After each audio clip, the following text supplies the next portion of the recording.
Hey guys, and welcome to the channel. If you're new to the channel, make sure you subscribe. If you're old, make sure you hit that like button.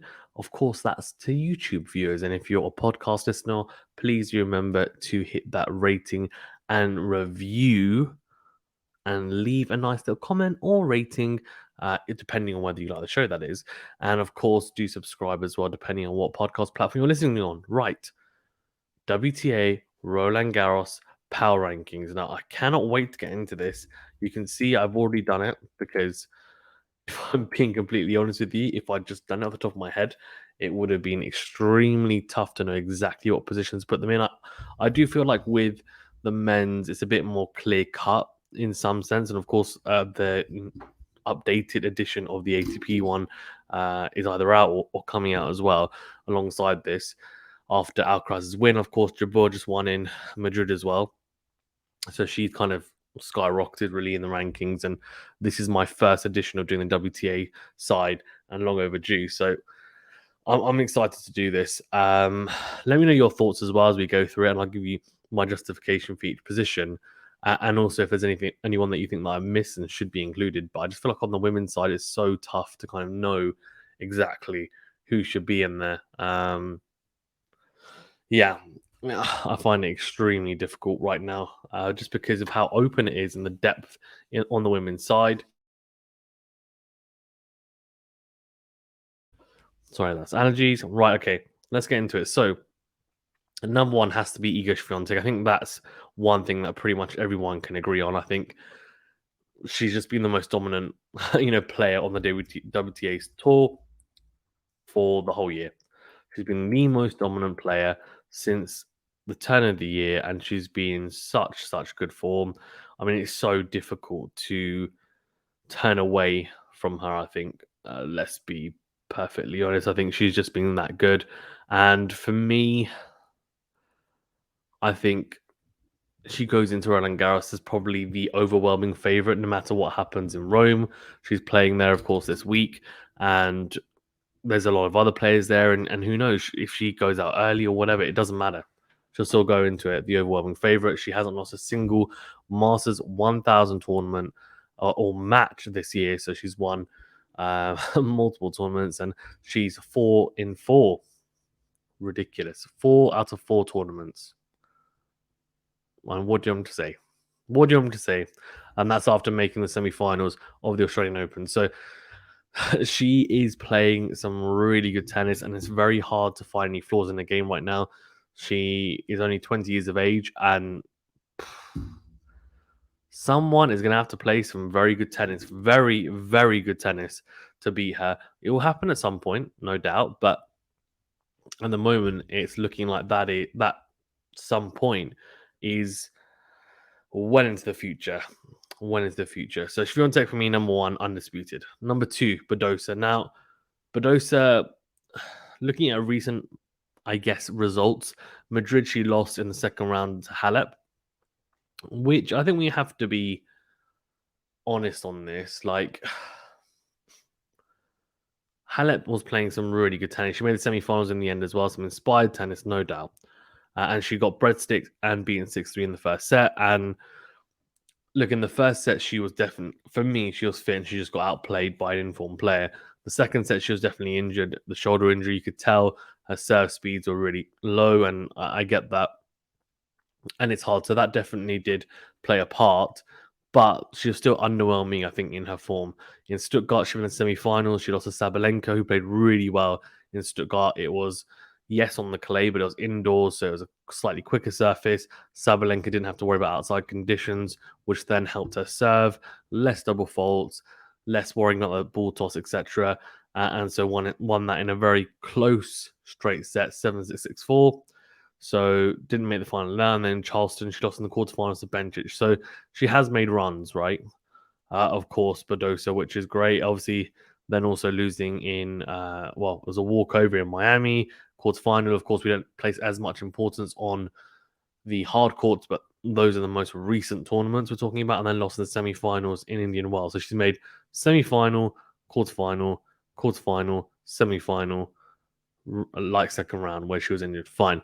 I mean, that's a pretty damn good set of results. So I think she warrants being number two.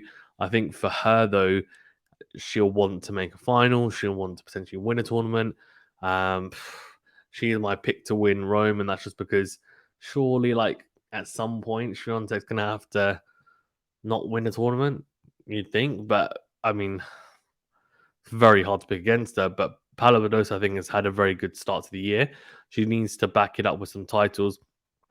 I think she will do it at some point, and I think the clay is obviously a good opportunity for her for sure.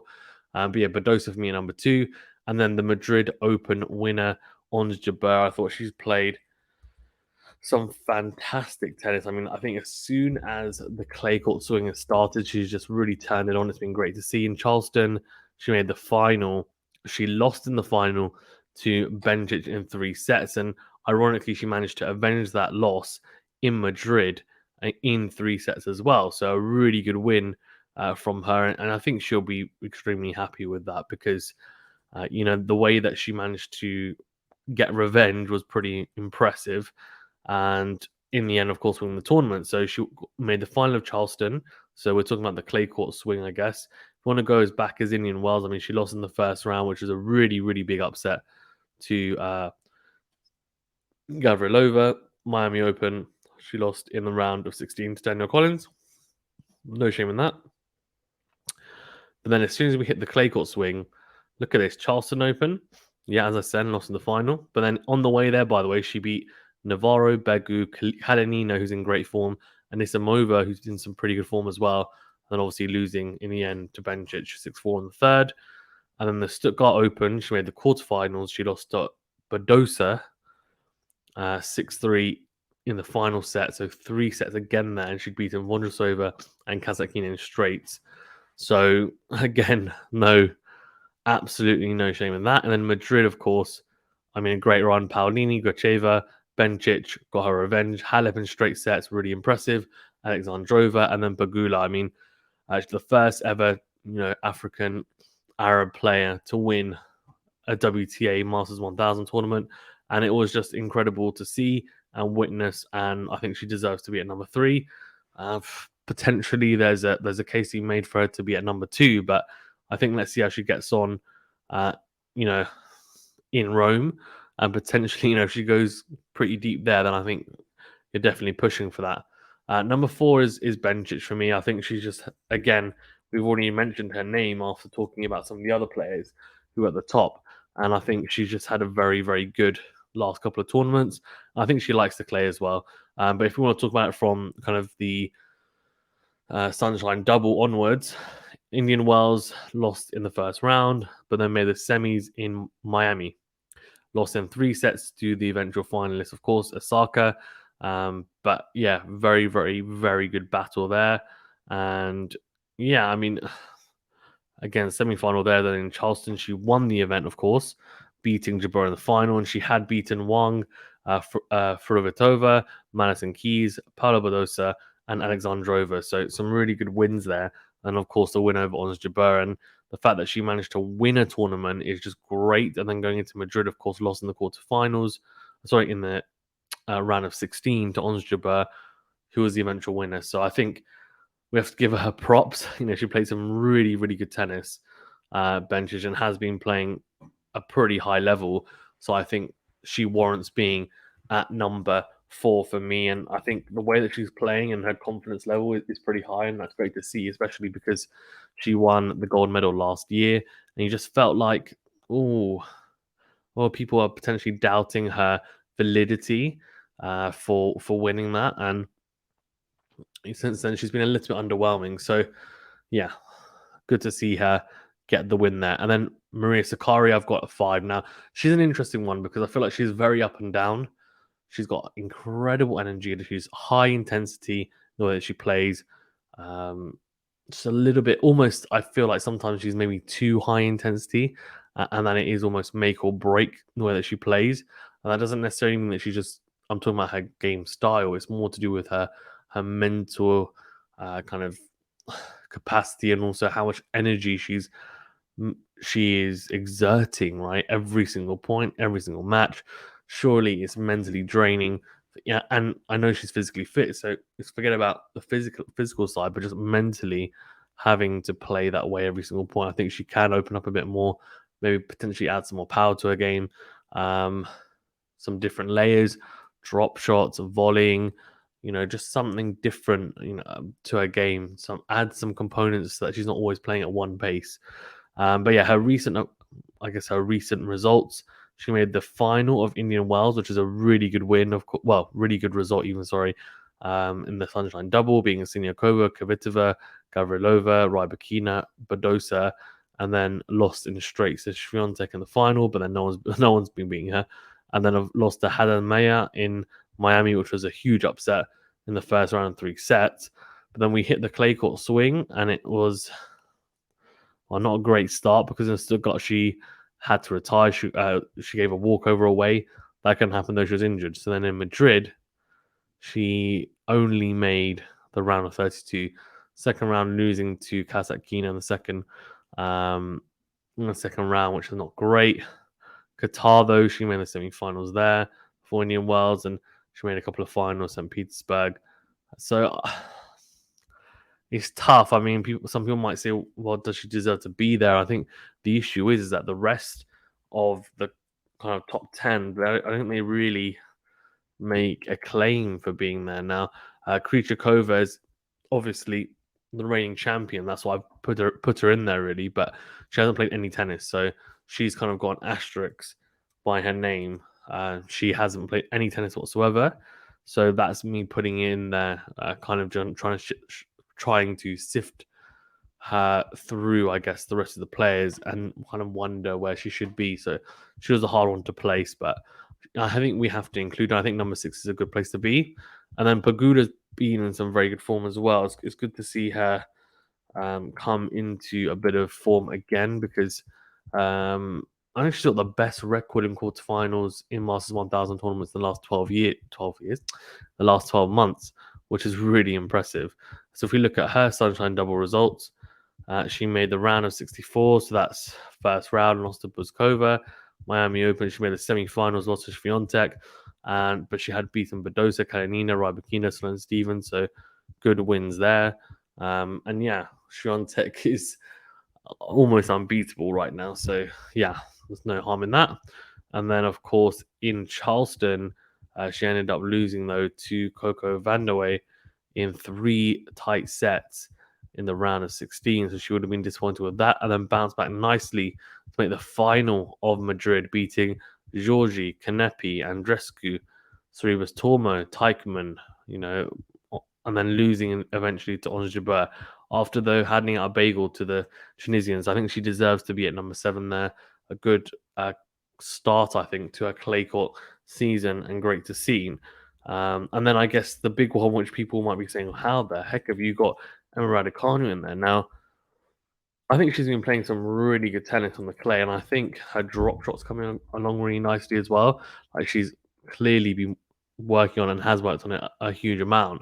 I think for me, she's just looked really good and comfortable actually on the clay, sliding around, and it's great to see her kind of the way that she's playing. The confidence level it seems to be there. She seems to be quite content in her game, and that's great to see, and also very willing to learn. So, yeah, we'll see how, I guess, she gets on. But if we look at her most recent results, so Sunshine Double and over, Martic beating Raducanu in 3 sets in the second round of Indian Wells, and then, of course, losing to Siniakova in the first round in 3 very tight sets as well, Raducanu. And then this is where the kind of run starts here. Clay court swing, made the quarterfinals of Stuttgart after beating Sanders and Kopach, and then losing 2 close sets to Swiatek 6-4, 6-4. And then Madrid, she did really well, making the round of 16. She beat Martinkova, beat Kostyuk, good wins there, and then lost to Kalinina, who was in some inspired form. So I think, is that fair? I think that's fair. No, I think that's a fair bit. I'm struggling to find other players. Like someone like Danielle Collins hasn't had a good go of it recently.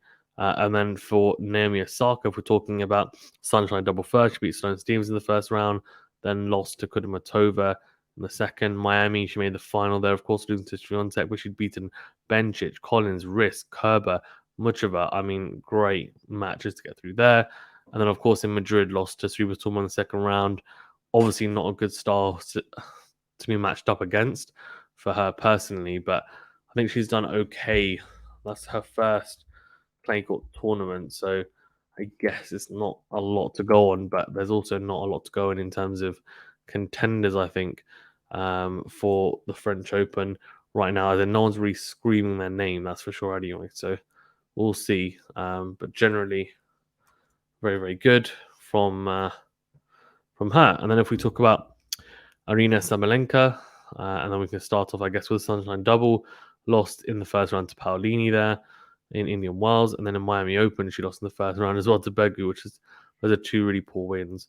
And then Charleston, she made the round of 16, losing to Anisimova, who she's got a terrible record against, 4-0 now. Needs to somehow sort that out after beating Risk there. And then Stuttgart, she made the final, really good run, beating Kontaveit, Andrescu, Badosa. I mean, these are great wins. And then losing eventually to Swiatek in straight sets. I mean, she played some really good tennis. Great to see her back in good form.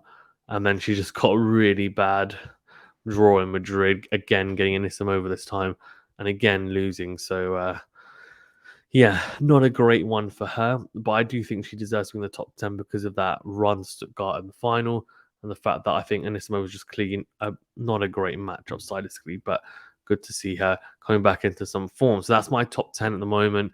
Of course, the power rankings are based upon primarily recent results and the current clay court swing, on top of also kind of pedigree as well from the past. And then we can kind of factor in some other results like, from Australian Open, etc. But those are more secondary, I think, thoughts. The biggest is current form, how they're looking, and then also bearing in mind how they've done historically as well, like a secondary category for me. But yeah, that's how I see it. Let me know your thoughts and who your top 10 is as well. Thanks very much, guys, for watching. Please remember to hit the like button and subscribe if you're new. And we'll see you on the next video or podcast. Really appreciate it. Thanks.